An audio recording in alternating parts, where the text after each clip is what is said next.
Ya kalau semua yang kerja keras bisa jadi kaya, semua orang yang kerja keras kaya dong.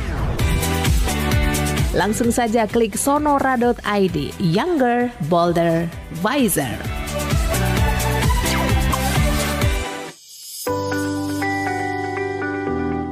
Kalau mindset memang dari awal saya sih suka sekalian yang namanya belajar. Dengarkan podcast Smart Inspiration di Spotify dan YouTube Radio Smart FM. Yuk kita saling mengingatkan diri, yuk kita saling self-correction. Dapatkan info terkini, bincang bisnis dan karir, serta inspirasi dari smart people hanya untuk Anda. Kita itu membutuhkan validasi atau membutuhkan bahwa kita itu sama dengan orang lain gitu. Kalau si A, iya temanku ini melakukan, saya kok nggak melakukan, itu berarti itu salah satu penyakit FOMO. Podcast Smart Inspiration di Spotify dan YouTube channel Radio Smart FM. Inspiration, part of Kompas Gramedia Radio Network.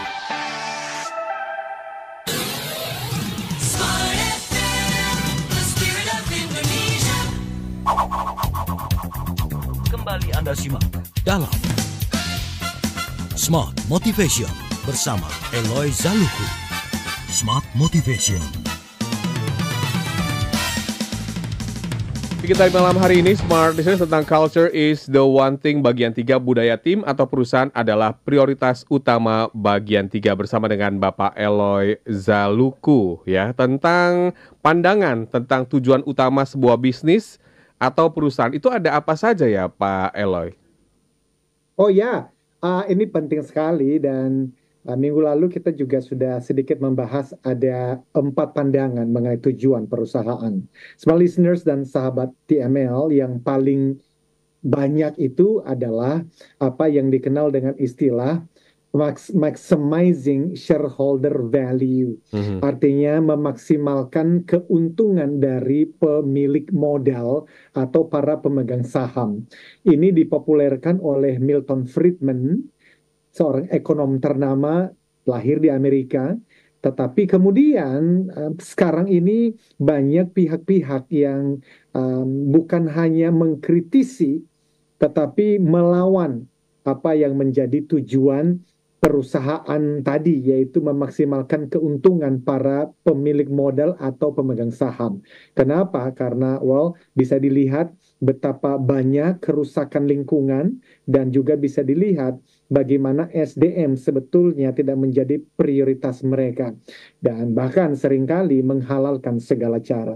Tapi kemudian muncullah apa yang disebut sebagai maximizing stakeholder value, itu lebih kepada memberikan keuntungan kepada semua pihak, baik itu pemerintah, juga supplier, konsumen, pemilik modal, para pegawai, dan seterusnya. Tetapi itu juga tidak berhasil. Karena ketika seseorang bertanggung jawab kepada semua pihak, malah dia tidak bertanggung jawab kepada siapa-siapa. Maka yang ketiga kita sudah bahas, maximizing employee well-being and happiness. Memaksimalkan kesejahteraan dan kebahagiaan karyawan, itu juga tidak berhasil. Kenapa? Karena ketika perusahaan hanya fokusnya pada kesejahteraan karyawan, seringkali malah menterlantarkan kepuasan dari konsumennya. Jadi yang paling penting, dan ini sesuai dengan Theocentric Motivation and Leadership yang saya bangun dan ajarkan di berbagai perusahaan bersama dengan tim-tim kami dimanapun, ya justru harusnya tujuan dari perusahaan itu adalah maximizing, memaksimalkan kesejahteraan, kesuksesan dari konsumennya. Karena ketika konsumen dan nasabahnya berhasil dan sejahtera dan loyal, maka semua pihak yang disebutkan di 3 mazhab pertama tadi akan menjadi tercapai. Demikian, Mas William. Berarti budaya tim atau perusahaan itu harus atau bisa dibangun secara sengaja untuk menimbulkan semacam kekuatan maha dahsyat ya Pak Eloy? Oh, justru harus justru biasanya saya menyampaikan kepada para klien bahwa setiap tim, setiap perusahaan pasti punya budayanya. Pasti. Tinggal pertanyaannya adalah budaya yang ada itu budaya baik atau budaya buruk, toxic atau growth culture. Nah, semua budaya yang buruk itu pasti hasil dari pembiaran. Jadi dibiarkan. Contoh, kalau kita punya anggota tim yang mulai berbohong, tidak jujur, dan dibiarkan saja, maka kemudian itu akan mempengaruhi yang lain. Bahkan para pegawai yang tadinya jujur, karena dia melihat semakin banyak teman-temannya yang berbohong dan nggak ada apa-apa tuh, nggak ada teguran, maka akan ikut-ikutan. Nah, jadi apapun yang dibiarkan itu menjadi budaya yang buruk.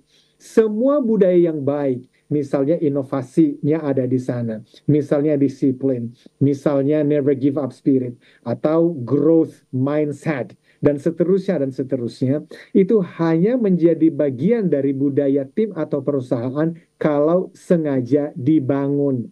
Nah, itulah kenapa kemudian saya jatuh cinta, baik itu pada motivation, khususnya theocentric motivation and leadership, lalu pada pengembangan kepemimpinan dan pengembangan organisasi. Nah, untuk pengembangan organisasi, saya tertariknya dan menghabiskan banyak waktu di bidang budaya atau culture ini. Demikian, Mas William. Baik, nah berarti budaya ini kaitannya juga dengan pola pikir, mindset, kemudian sikap, attitude yang mungkin menjadi kebiasaan di perusahaan tersebut ya, Pak Eloy? Absolutely. Nah, itu sebab jadi begini, Mas William, dari tahun 2005, saya ini kan sudah memulai karir sebagai pembicara, trainer, motivator begitu ya. Dan biasanya ketika kami diundang untuk berbicara di satu perusahaan, maka salah satu inti ya yang diharapkan oleh perusahaan yang mengundang kami adalah perubahan mindset. And we do that. Di dalam TML, Theocentric Motivation and Leadership, bukunya 25 bab. Itu saya membaca mengenai membahas mindset di dalam buku itu saja, 5 bab. Hanya bicara mengenai mindset saja, karena memang penting sekali. Tetapi kalau kita belajar cara kerja otak manusia, maka mereka mendengarkan seminar 1 jam sampai 1 hari. Itu kemudian nanti ketika selesai training, yang mengambil alih itu kan pikiran bawah sadar, Mas William. Artinya mereka ingat sebentar, sehari 2 hari, tapi kembali kepada kebiasaan atau budaya yang lama. Nah, karena itu saya mengatakan, oke, kalau memang kita mau membangun mindset yang diharapkan oleh perusahaan, kenapa kita tidak sengaja membangun culture saja? Karena toh culture itu apa sih? Culture itu seperti yang saya sampaikan tadi. Culture atau budaya adalah pola pikir, mindset, sikap, attitude seluruh tim yang ada dalam perusahaan itu terhadap apa yang mereka kerjakan. Dan untuk siapa mereka melakukannya. Dan of course, my listeners, tolong dengarkan baik-baik, ini penting sekali. Nanti dari mindset atau attitude itu kemudian dimanifestasikan, diwujudkan dalam hal apa? Dalam hal produktivitas kerja. Dan semua perusahaan, semua pimpinan, Mas William, pasti ingin tim kerja gua nih harus lebih produktif. That's culture. Dan bahkan kalau mereka mengatakan, hey, kita itu silo banget nih, silo minded. Ini kalau udah bicara mengenai satu tim atau satu divisi, itu nggak mau peduli dengan divisi yang lain. Nah, lalu mereka mengundang kita bicara mengenai sinergi, membangun kolaborasi, membangun teamwork. Dan saya mengatakan, that's culture. Dari mana datangnya teamwork ini? Dari mindset tadi. Dan at the end of the day, ini bicara mengenai service quality. Kalau mereka mengatakan, hey, persaingan semakin menggila, kita mesti memberikan service terbaik kepada nasabah kita. Of course. Tapi apa itu? That's culture. Yang saya sayangkan, masih banyak perusahaan yang mengeluarkan uang sampai miliaran setiap tahunnya hanya untuk training sejam 2 jam. Tetapi tidak pernah mengkaitkan training itu terhadap budaya. Dan yang terjadi adalah wasted. Ini menyanyiakan waktu, menyanyiakan uang, dan tidak membawa transformasi nyata. Demikian, Mas William. Katanya Pak Eloy, kalau itu sudah menjadi budaya atau kerja tim perusahaan, kita melakukan yang baik atau hal-hal yang produktif, padahal tuh gak ada seorang pun yang ngeliat gitu. Gimana nih? Exactly, dan betul. Saya belajar dari Michael McCain misalnya. Ya. Beliau ini adalah executive chair satu perusahaan yang sangat terkenal di Kanada sana. Dia juga sebagai CEO dari Maple Leaf Foods. Dan ketika beliau ditanya, kenapa culture begitu menjadi prioritasnya dia? Jadi ini adalah salah satu CEO yang mengatakan culture is my one thing. Dan dia mengatakan, well, come on, dia bilang. Culture itu adalah apa yang dikerjakan oleh seseorang pada saat tidak seorang pun melihat. Nah, kalau bayangkan dia punya misalnya 10.000 karyawan. Ya kan, nggak mungkin semuanya diplototin terus oleh atasan mereka masing-masing. Atau kalaupun ada CCTV, siapa yang ngelihatin CCTV itu setiap waktu? Jadi pertanyaannya adalah, ketika atasan tidak melihat, tidak ada seorang pun melihat apa yang dilakukan oleh tim kerja kita. Nah, that's what we call culture. Jadi betul, culture itu pada akhirnya adalah apa yang dilakukan siapapun di dalam perusahaan itu pada saat tidak seorang pun melihat. Kalau di depan nasabah mas senyum-senyum, iya. Di depan pimpinan senyum-senyum, kita kelihatan, wah, kita rajin, produktif, iya. But, apa yang terjadi ketika sedang tidak diperhatikan? That's culture, Mas William. Yang pasti budaya atau kerja tim ini juga efek kumulatif ya dengan situasi yang ada di sekitar, Pak Eloy Zalukhu. Misalnya saya ngelihat nih yang ini semuanya giat kerja di satu perusahaan, otomatis saya pun akan giat kerja gitu. Karena kalau misalnya saya nggak giat, itu kan ketinggalan, bener nggak sih Pak Eloy? Absolutely. Ya, ya kan kita belajar dari apa yang kita lihat ya, Mas William.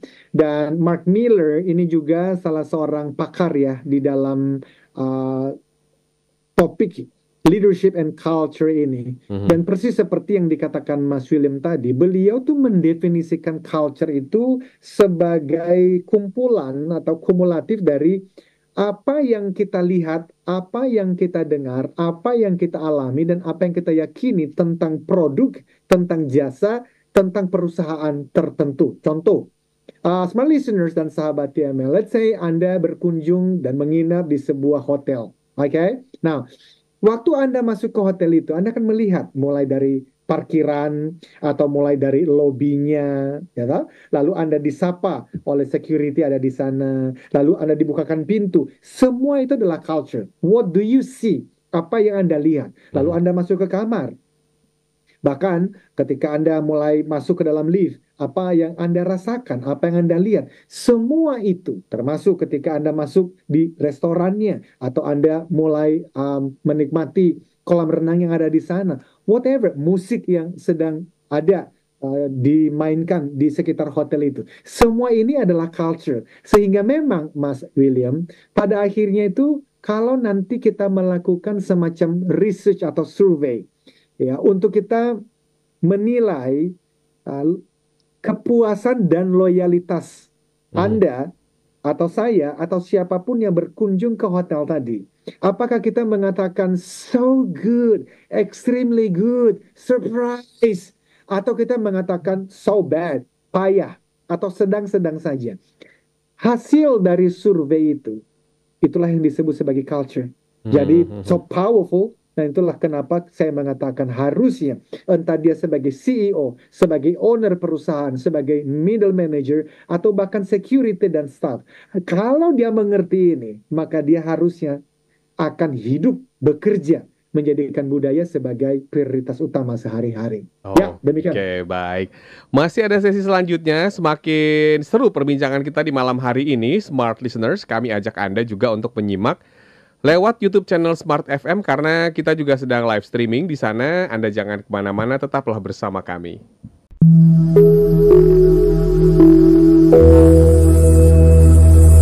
Apakah menjadi trainer, motivator, coach and consultant merupakan impian terdalam yang ingin Anda wujudkan saat ini?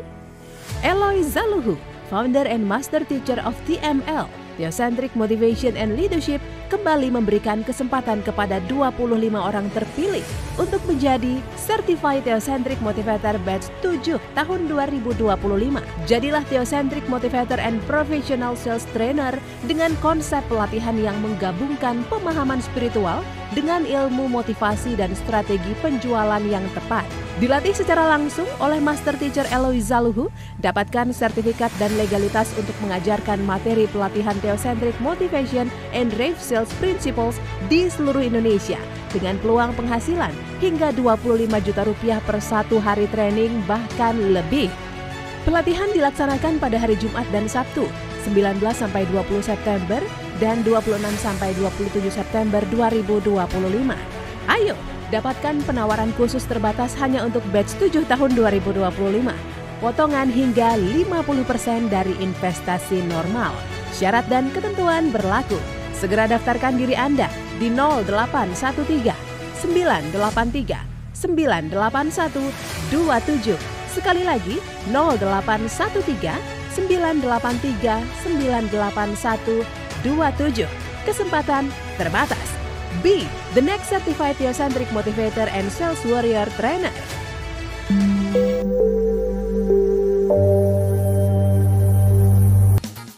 Tidak terasa sudah masuk sesi ketiga Smart Listeners. Topik kita ini membahas tentang culture is the one thing, kekuatan budaya yang sengaja dibangun, dan sudah masuk ke bagian ketiga ya, karena 2 minggu yang lalu kita bahas ya. Namun ini memang banyak yang perlu dibahas, jadi kita masuk ke sesi yang ketiga Smart Listeners.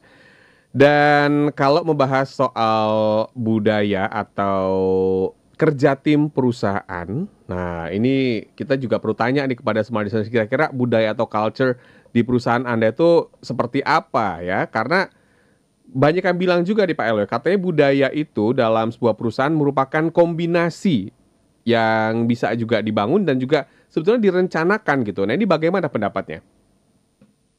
Ya, seperti tadi kita sudah bahas di sesi sebelumnya, Mas William, semua perusahaan pasti punya budaya. Itu kan sama seperti individu masing-masing pasti punya kebiasaan. Jadi bedanya habit dengan culture. Habit kan kebiasaan, culture adalah budaya. Habit itu adanya di level pribadi. Mas William punya kebiasaan, saya punya kebiasaan. Semua orang punya kebiasaan. Ada yang rajin, ada yang malas. Ya kan, ada yang jujur, ada yang suka berbohong. Itu individu. Nah, di dalam sebuah perusahaan, katakan ada 10 orang atau 1000 orang. Maka masing-masing individu kan membawa kebiasaannya.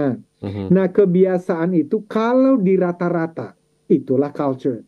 Jadi kalau ada 10 orang, rata-rata 60% jujur. Nah, maka lebih terasa berarti perusahaan ini kejujurannya lebih terasa daripada bohong-bohongnya. Tapi kalau ternyata 60% lebih banyak bohongnya, maka berarti tim atau perusahaan ini ya budayanya banyak tipu-tipunya. As simple as that. Nah, sekarang pertanyaannya, kita mau yang mana nih di dalam tim kita?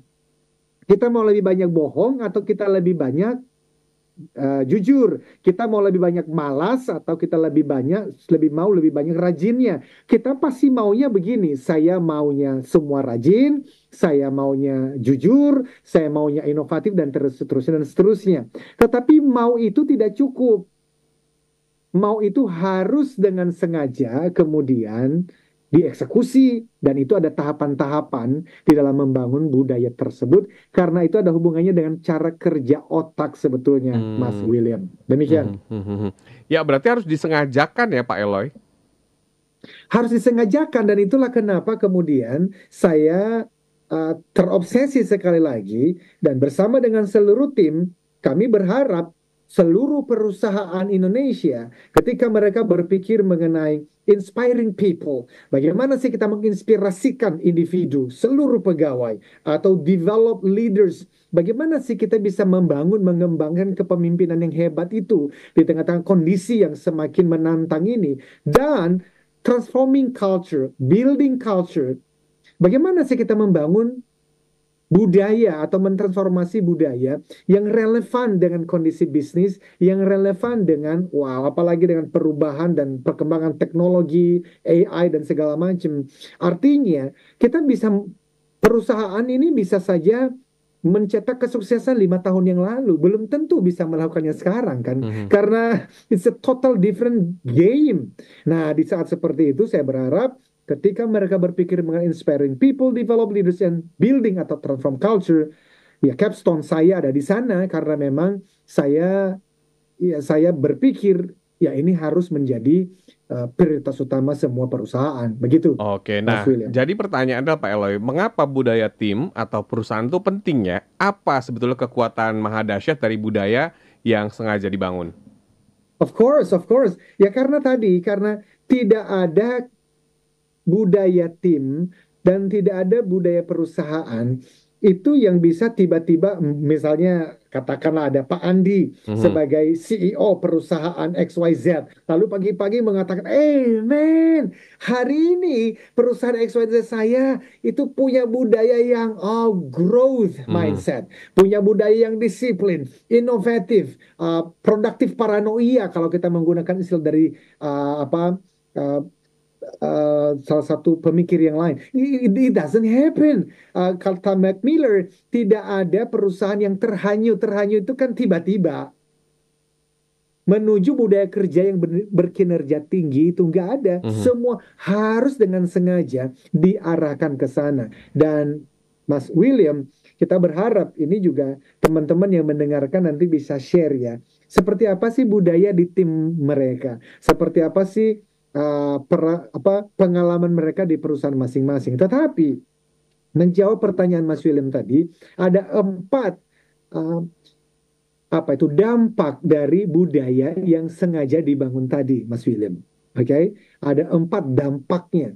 The massive power of a culture. Yang pertama adalah budaya kerja itu menentukan kinerja karyawan, kinerja tim, of course. Dan saya sudah membahas ini sampai hampir 400 halaman di dalam buku LHCT, Leadership Habits and Culture Transformation. Jadi kalau menjelang akhir tahun seperti ini, dan para pemimpin perusahaan berlomba-lomba untuk mencetak kinerja yang lebih baik, siapa sih yang melakukan itu? Pegawai. Gimana caranya? Culture. Okay, so budaya kerja tim menentukan kinerja pegawai. Yang kedua, budaya menentukan retention, employee retention. Jadi bukan hanya attracting talent, mengajak atau mengundang talent, pegawai-pegawai terbaik untuk bergabung, tetapi juga bisa retaining, bisa mempertahankan. Jadi perusahaan yang saat ini sedang menghadapi let's say turnover begitu ya, atau quiet quittingnya para Gen Z, maka nggak ada solusi lain kecuali adalah budaya kerja mesti ditransformasi. Betul. Yang ketiga, budaya menentukan loyalitas konsumen atau nasabah. Loyalitas memang katanya sekarang loyalitas semakin sulit untuk dicari, of course, tapi kalau masih mau mempertahankan apa yang sudah ada, culture is the one thing. Dan yang terakhir, budaya kerja menentukan performance dari setiap tim dan perusahaan. So that's the power, massive power of a culture, Mas William. Katanya nih Pak Eloy, kalau misalnya contohnya ada seseorang masuk ke sebuah perusahaan ya, yang merubah diri itu sebetulnya sistemnya atau juga bisa dikatakan budaya kerjanya gitu. Betul nggak sih Pak? Nah ini penting sekali. Sekali lagi ya, saya berbicara dari pengalaman, membantu, kalau dihitung sampai yang kecil-kecil lebih dari 300 perusahaan sejak tahun 2005. Dan banyak klien-klien ini yang berpikir ketika trainer masuk, para pembicara, motivator, coach masuk ke perusahaan itu seakan-akan bisa menyelesaikan apa yang menjadi tantangan yang ada di sana. Dan tantangan itu adalah motivasi karyawan itu loh, yang naik turun. Tetapi kemudian saya belajar dari Kostas Markides. Beliau ini adalah seorang profesor dari Professor of Strategy and Entrepreneurship di London Business School. Dan kesimpulannya begini, perilaku manusia itu pegawai. itu tidak berubah secara permanen karena dinasehatin, disuruh atau ditrainingkan. Bisa berubah dalam waktu sehari, 2 hari, 3 hari, tetapi tidak permanen. Yang membuat perilaku pegawai, termasuk orang-orang sales, itu berubah secara permanen, itu karena di dalam perusahaan ini, itu secara sengaja menerapkan budaya kerja yang tepat. Nah, perhatikan, smart listeners, budaya kerja yang tepat. Maksudnya apa? Budaya yang cocok di perusahaan A, di industri A, belum tentu cocok dengan perusahaan B, di industri B. Karena itu nanti mesti dilihat dulu, apa sih budaya yang paling relevan untuk perusahaan tertentu, dan kemudian dibuatlah prinsip nilai. Ini namanya core values. Bicara mengenai key behaviors. Tetapi tidak cukup sampai di sana. Harus ada insentif atau sistem yang sesuai. Nah, di situ memang ada yang namanya strategic management. Dan itu yang biasanya kita bantu ketika kita masuk ke perusahaan tertentu untuk kita build atau kita transform budaya di tempat mereka. Demikian. Berarti juga dibutuhkan semacam habit yang berulang-ulang ya supaya menjadi budaya ya di sebuah perusahaan, dan ini dibutuhkan semacam kebijakan atau mungkin keputusan pimpinan atau gimana nih Pak Eloy? Absolutely, dan tadi yang saya sampaikan pada akhirnya yang kita kejarkan habit. Karena kesuksesan yang kita raih di luar daripada kebiasaan itu kan sebetulnya hoki, Mas William. Dan kalau itu adalah keberuntungan semata, itu berarti kan kita tidak bisa memprediksi apakah kita bisa mencetak kesuksesan yang sama di bulan, di tahun yang akan datang. Nah, karena itu habit harus dibangun. Nah, habit itu apa? Tadi saya katakan di level individu. Lah iya, kalau kita bisa mendapatkan pegawai, anggota tim yang semua rata-rata punya kebiasaan yang kita inginkan. Contohnya disiplin. Contohnya bagi orang-orang sales adalah confident, atau never give up spirit. Oke, kalau kita bisa mendapatkan itu, alhamdulillah, good for you. Tapi nyatanya kan tidak begitu, karena orang-orang yang hebat-hebat ini kan juga diperebutkan oleh banyak perusahaan. Lah pertanyaannya sekarang, bagaimana kalau sebagian besar dari anggota tim kita, ternyata kebiasaan mereka jauh dari apa yang kita harapkan?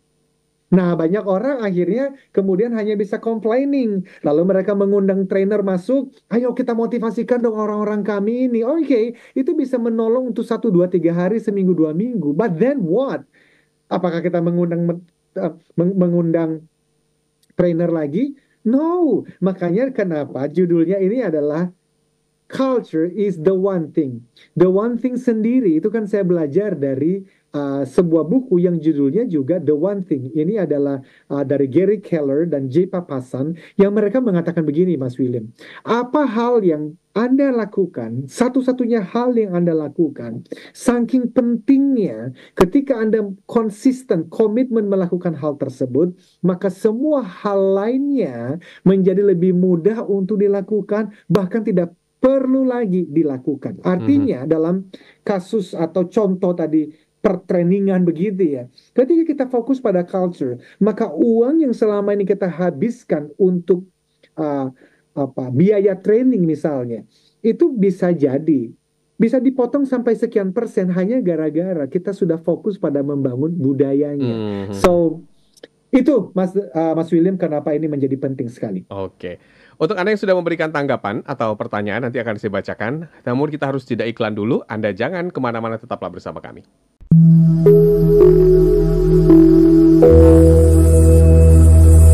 Apakah menjadi trainer, motivator, coach and consultant merupakan impian terdalam yang ingin Anda wujudkan saat ini? Eloy Zaluhu, founder and master teacher of TML, Theocentric Motivation and Leadership, kembali memberikan kesempatan kepada 25 orang terpilih untuk menjadi Certified Theocentric Motivator Batch 7 tahun 2025. Jadilah Theocentric Motivator and Professional Sales Trainer dengan konsep pelatihan yang menggabungkan pemahaman spiritual dengan ilmu motivasi dan strategi penjualan yang tepat. Dilatih secara langsung oleh Master Teacher Eloy Zaluhu, dapatkan sertifikat dan legalitas untuk mengajarkan materi pelatihan Theocentric Motivation and Rave Sales Principles di seluruh Indonesia.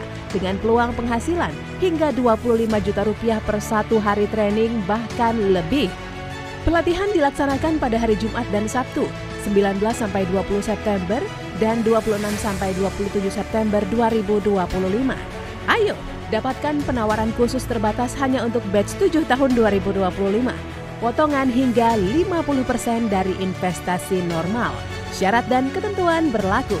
Segera daftarkan diri Anda di 0813 983 981 27. Sekali lagi 0813 983 981 27. Kesempatan terbatas. Be the next certified theocentric motivator and sales warrior trainer.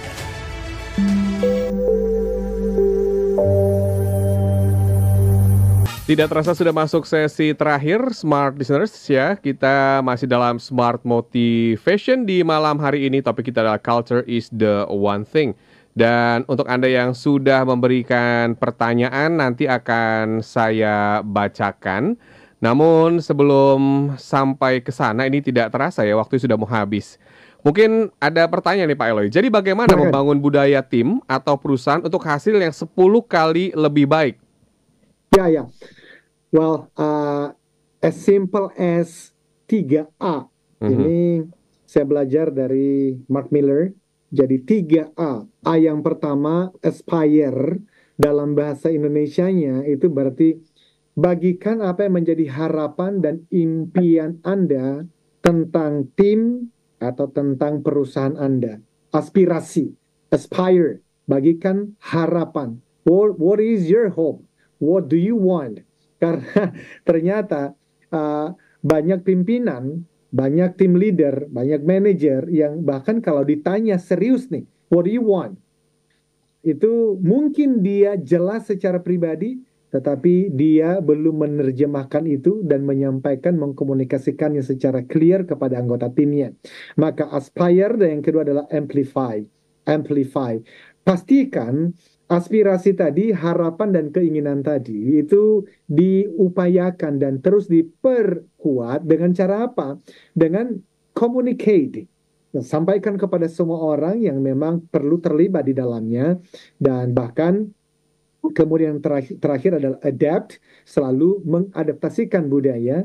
Dan itu menggunakan framework namanya 3A, tetapi juga seringkali bisa menggunakan to know, to do, to be. Jadi aspiration itu berarti know what you want and make sure everybody knows it. Jadi pastikan Anda tahu apa yang Anda inginkan, anggota tim Anda semua tahu, tapi tahu saja tidak cukup, do it. Dengan cara apa? Ya, itu ada tahapan-tahapan di dalam kita nanti bagaimana dari knowing kepada doing, dan kalau doing itu tereksekusi terus-menerus, maka be culture. Ya, itu akan terbangun dan terus beradaptasi. Nah, terakhir dari sini, Mas William, itu ada hubungannya dengan leadership. Jadi 3A tadi, atau dari knowing kepada doing kepada being, ini hanya bisa berjalan kalau ada yang disebut dengan leadership. Itulah sebab kenapa buku yang saya tulis judulnya adalah Leadership Habits and Culture Transformation. Culture tidak mungkin tertransformasi tanpa kepemimpinan, kebiasaan kepemimpinan yang hebat. Karena itu kalau mau membangun culture, maka kepemimpinannya mesti dibangun. Tapi di saat yang sama, kalau Anda ingin kepemimpinan yang baik, maka bangunlah culture. Karena habit menentukan culture, dan culture pada akhirnya membentuk kepemimpinan yang hebat. Demikian, Mas William. Kalau begitu, aturan bagi pemimpin dalam membangun budaya berkinerja tinggi seperti apa, Pak? Itu tadi, jadi aturannya adalah si 3A tadi, aspiration. Jadi harus betul-betul tahu apa sih yang diinginkan. Dan tentu kalau ditanya, of course I want money. Saya ingin kesuksesan keuangan sebesar-besarnya. Nah, tadi kita udah bahas di awal bahwa maximizing shareholder values, sekedar untuk mendapatkan uang sebanyak-banyaknya di tengah-tengah kondisi kita yang sudah banyak berubah. Hadirnya yang namanya Gen Z di dalam dunia kerja, mereka ingin tempat kerja yang punya meaning, purpose-nya itu bisa jangan sampai merusak lingkungan misalnya. Nah, itulah sebab kenapa kemudian banyak perusahaan sekarang sudah mulai melirik untuk, hey, berarti perusahaan kita harus punya shifting juga nih di dalam kita punya purpose. Dan kalau sampai ada shifting perubahan dalam purpose, maka culture-nya pun perlu berubah. Karena kalau tidak, jangankan retaining Gen Z untuk attracting mereka aja, kalau sampai mereka masuk, itu karena kita lagi hoki, tapi mereka tidak akan bertahan lama, karena Gen Z yang talenta, SDM hebat, hanya bertahan di perusahaan yang mereka tahu ada meaning, ada purpose, dan itu selalu apa? Beyond money. Meaning dan purpose yang mereka inginkan adalah lebih daripada sekedar uang atau materi, tetapi sesuatu yang baik untuk lingkungan, dan mereka pikir, mereka rasa, mereka yakinin pekerjaan yang bisa membuat mereka bangga. Demikian, Mas William. Nah, sebelum saya bacakan, saya ada pertanyaan juga nih, Pak Eloy. Mengapa kalau gitu kita perlu mempelajari cara kerja otak dan kaitannya seperti apa? Mungkin bisa di-highlight sedikit. Oke. Kita sebetulnya sudah membahas ini di sesi-sesi yang berbeda. Jadi begini, membangun budaya, kita sebetulnya itu sedang membangun kepemimpinan yang hebat, Mas William. Oke, karena tadi saya sudah sampaikan, budaya yang kita inginkan itu hanya bisa betul-betul kemudian menjadi budaya yang menjadi milik kita kalau di situ ada leadership. Nah, leadership itu ada hubungannya dengan habit. Nah, habit itu ada hubungannya dengan cara kerja otak. Nah, kenapa kita perlu belajar cara kerja otak? Karena ada satu pertempuran yang terjadi, dan pertempuran itu terjadi di dalam otak kita masing-masing. Makanya ketika kami diundang, kayak misalnya besok nih saya ke Bandung, berbicara di satu perusahaan farmasi, dan kita berbicara juga mengenai mindset. Nah, pertanyaannya adalah what is mind? Karena banyak banget dan sering sekali kita berbicara positive mind dong, positive mind. But what is mind?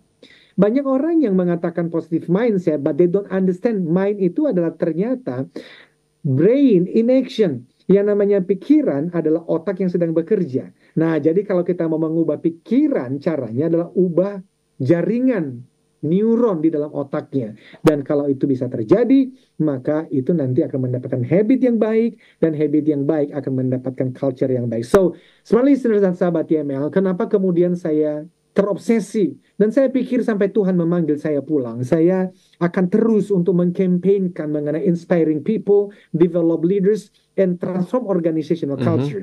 Karena culture lah wadah terbaik untuk membangun kepemimpinan yang hebat, dan bahkan untuk mengembangkan manusia yang betul-betul berkualitas. Karena itu sekali lagi, culture is the one thing.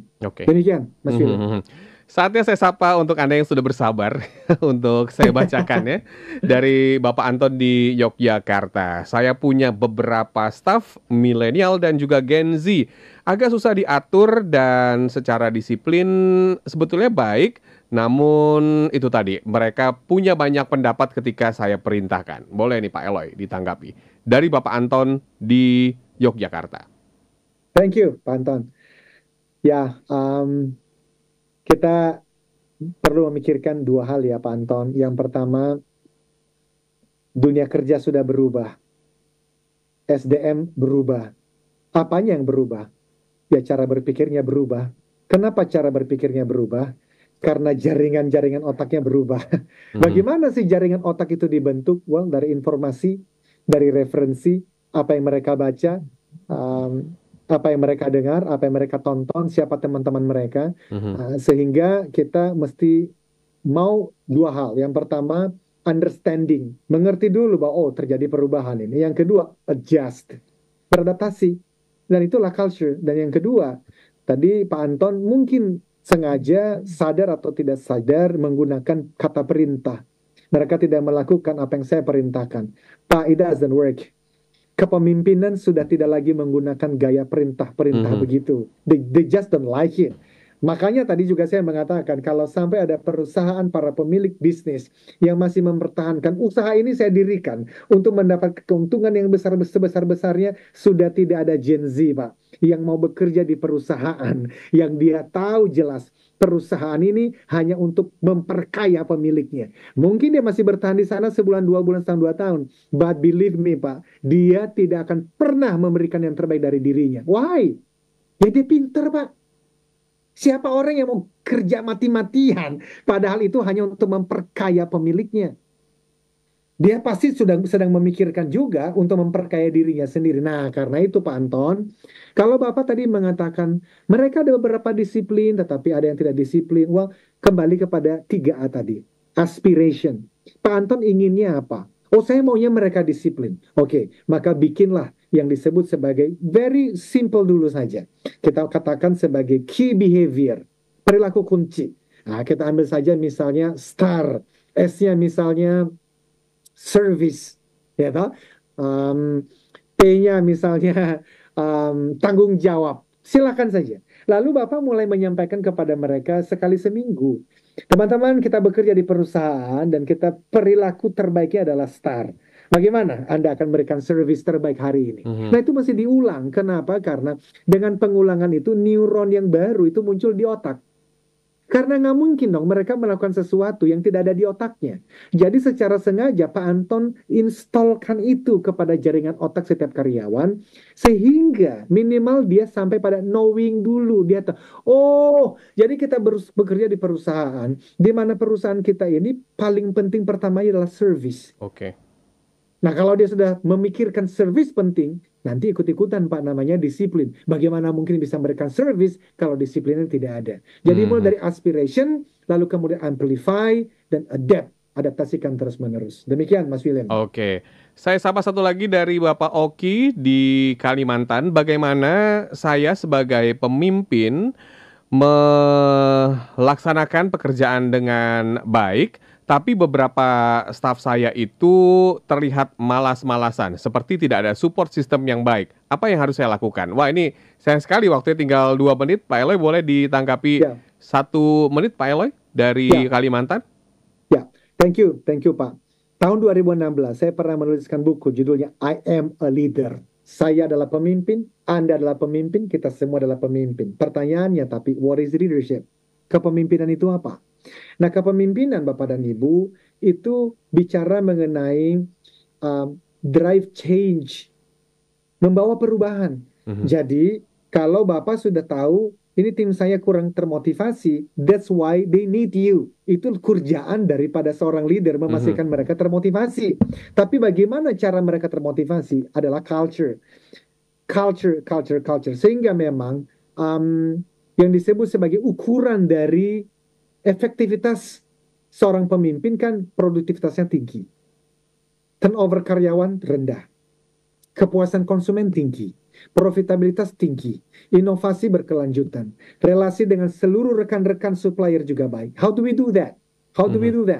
3A. Aspirasi. What do you want? Apa yang diinginkan? Yang kedua, amplify. Sebarluaskan dong. Campaignkan ini. Pastikan semua orang tahu dan melakukannya. Dan yang terakhir adalah di-adjust. Di-adjust. Demikian, Mas William. Sudah jam 9, ada waktu 30 detik poin yang disampaikan kepada Smart Listeners. Silakan Pak Eloy. Terima kasih Mas William, Smart Listeners dan sahabat TML. Jikalau kualitas kepemimpinan seseorang atau kualitas hidup seseorang adalah cerminan langsung dari kebiasaan hariannya, maka kinerja dari sebuah tim, kesuksesan dari sebuah perusahaan adalah juga hasil dari budaya yang dibangun secara sengaja. Demikian Mas William. Baik, Anda yang terlewatkan perbincangan yang bermanfaat pada malam hari ini boleh menyaksikan kembali di YouTube channel Smart FM. Anda tinggal ketik saja Smart Motivation bersama dengan Bapak Eloy Zaluku. Terima kasih banyak Pak Eloy atas waktunya. Semoga memberikan banyak manfaat dan juga inspirasi untuk siapapun yang mendengarkan. Dan saya harus undur diri ya, sudah jam 9 tampaknya. Akhirnya sekali lagi kami ucapkan terima kasih Smart Listeners Anda yang mendengarkan di 6 kota dan dimanapun Anda berada. Saya William Darmawan. Saya Eloy Zaluku, we inspire people, we develop leaders and transform organizational culture. Sampai jumpa.